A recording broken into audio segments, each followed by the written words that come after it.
Well, my hop bag on this end failed. I could not keep the siphon going, which does happen sometimes. So all these hops are going through here. However, I do have a hop bag on the end of the line in here, which I'm hoping is going to catch most of the stuff and keep it out of the kegged beer. But we shall see. Alright, you just watched my dry hop racking out of the kegs, and I did not fare all that well. It was very, very cloudy. So after about 2 weeks in the keg, it was still very cloudy, and I decided to add gelatin after it was already carbonated, which is something I'd never done before. I don't know if this is gonna do it justice here, but this one is mine, and as you can see, it's definitely cleared. I mean, I didn't do a close-up before, but it was not very clear. And here you can see that the color is pretty, it's much, much closer now to the original than it was before it got clear. It had a more of a murky brown color, well, do you see how it tastes? Welcome to the Furious Showdown. We've got return panelists on the Pliny tasting, Eric and Chip. Chip is, of course, everywhere on the internets with the Brewing TV. Northern brewer, videographer. So I just did a video in the kitchen that mine did clear up nicely. What do you guys think about the color comparison? I don't think they're exact, no, but I yours is think a little darker, but I mean, I think I agree that mine is a little bit darker. Without God, it's almost such a small degree though. without having my recipe in front of me, I think I used 1/8 of a pound of the roast malt, which is what Todd called for in the clone recipe. So that's like 2 ounces. So when I tried to weigh it out as best as I could. I think it was like 0.125 of a pound, but if you were trying to make it exactly on, you might make that just ever so slightly less. I suppose if it was 0.125, then you could do 0.1 pounds, and that might make it slightly lighter. But I like the difference in the head here.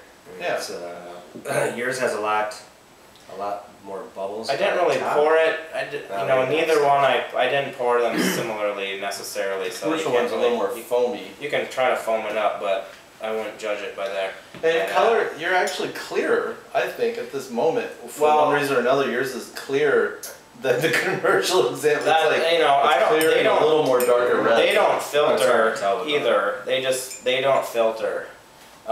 They just put it in the bright tanks and let it clear, and then. But yeah, they're both clear. Mine was definitely very unclear after in the keg and pouring it. I kept waiting for it to clear, and finally I just thought, you know what, I'm going to try the gelatin.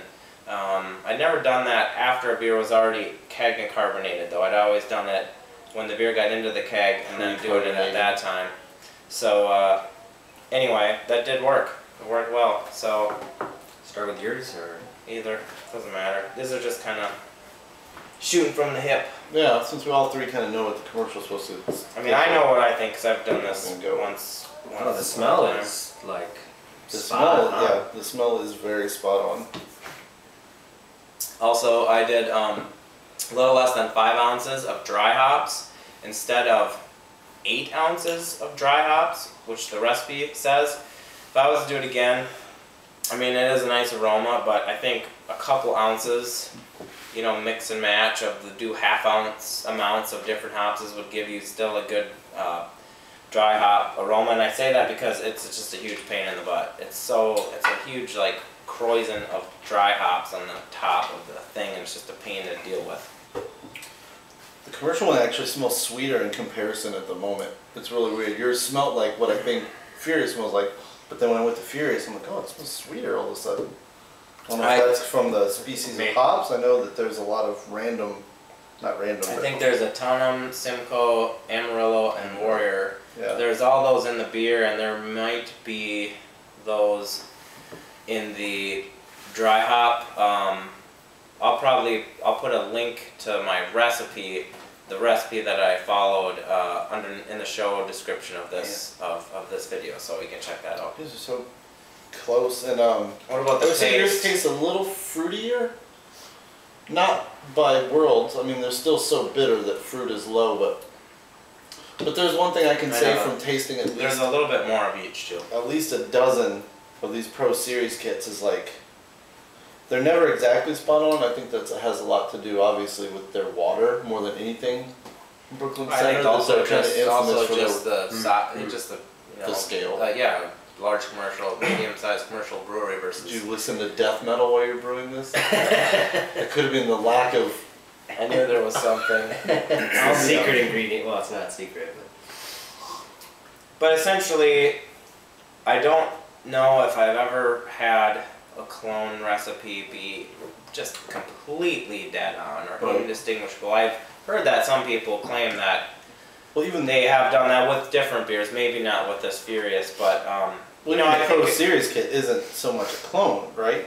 No, this one essentially is, because Todd Haug worked with the Northern Brewer guy. So I mean, this is not just Northern Brewer guys or whoever. Because we had the Shirley Furiosa, which was Dawson's attempt to clone Furious. This is sort of an authorized. Right. How did that one taste compared to the? Did you ever try that one? Which one? The Shirley I never Furiosa. had Shirley. No, I know it was a different beast though. Like once Dawson actually saw what Todd does, he was like, "Oh, cool." Like I think these are. I can't remember what the big malt is. The surprising one is it Victory or Golden Promise. Golden Promise is in this, right? That's I don't think I've used that before. There is a flavor. There is a flavor in the Furious, the real one, that is a little less of that roast character and a little more of like a biscuity sweetness, I think. They're both similarly bitter. I agree.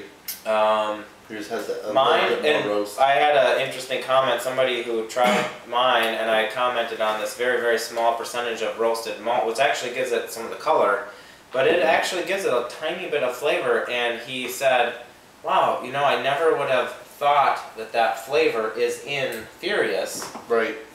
But when you drink it, it is in the real one, and it is also in the clone. I mean, that's interesting. I think it's because the hops just are so front and center in that it's almost hard to like pick apart malts in that thing. I think it comes through a little bit more in mine though.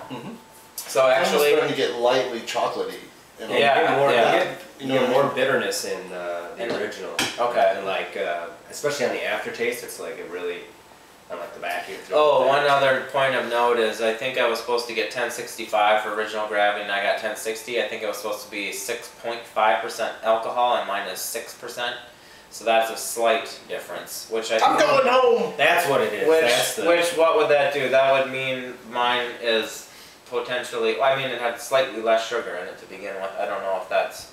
I don't know about the final gravities, how they differ, but you know, I think it's a fun recipe to try. I definitely wanted to try it. One thing you can say is a heck of a lot cheaper than buying 5 gallons of cans of Furious. I mean, just saying. And it's a reasonable approximation. Right. There aren't really a ton of hops on brew day. It's like ½ ounce of first word hops, maybe 1 ounce boil addition, and then maybe like 2 ounces of flame out, something like that. It's not a ton. And then if you were just to do maybe like 2 ounces of dry hops, you know, the hop bill is not as big as some. And what I think is interesting too, this was canned on September 22nd, which is about when you. Pretty close to when you mine was like a week or two before that. But I don't know how long they're sat around. Yeah. Mine didn't sit around. But they're pretty close, and it's not like. Yeah, they're probably like the brew day would be more of what would be of interest. Is one was the brew day, and they're probably similar. That's, you know, they're not way different. Anyway, final thoughts. I mean, I think they're really, really close. Really close. I mean, there's not. I mean, even just when trying it on its own.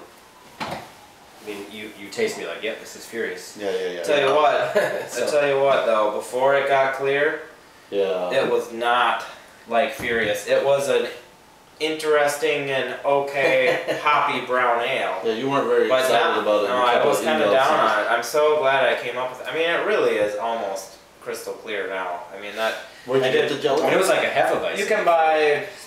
Just grocery store? You can buy... no. It's a brewing supply thing. Northern Brewer. I used... I think it says 1/2 of a teaspoon for beer for 5 gallons, but I've also heard 1 teaspoon. So what I don't normally do is 1 teaspoon. Liquid, or is it a powder? No, it's a powder, and you put it in cold water, like a cup of cold water, and you let it sit in there for 20 to 30 minutes, and it blooms is the term.